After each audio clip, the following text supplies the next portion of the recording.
नमस्कार, smart Maharashtra news चॅनलमध्ये आपले स्वागत आहे। पाहूया पुढील घडामोडी।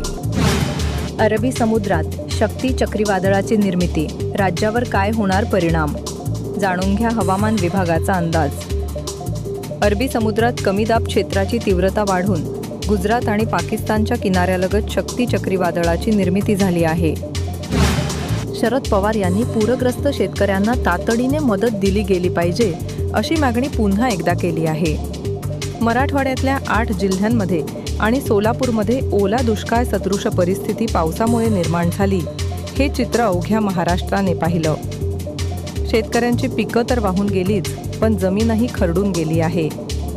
अशा परिस्थितीत शेतकरी खचला आहे।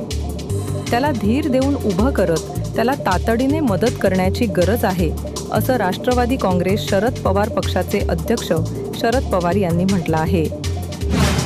फडणवीसांचा साखर कारखान्यांना इशारा, शेतकऱ्यांच्या मालात ऊस काटा मारणारे वजनात फसवणूक कारखाने मी शोधून काढले आहेत, त्या कारखान्यांना मी आता दाखवतो, असा इशारा देवेंद्र फडणवीस यांनी दिला आहे।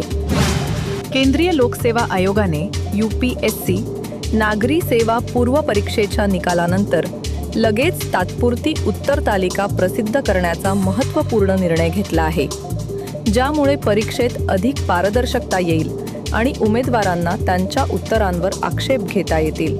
हा निर्णय सर्वोच्च न्यायालयात दाखल एका प्रकरणाच्या सुनावणी दरम्यान घेण्यात आला, जिथे उमेदवारांनी उत्तर कळा उघड करण्याची मागणी केली होती। महाराष्ट्रात आता दुकानं, मॉल्स आणि हॉटेल्स 24 तास सुरू ठेवण्यास परवानगी देण्यात आली आहे। मात्र यात मद्य विक्रीची दुकानं आणि हॉटेल्स यांना वगळण्यात आलं आहे।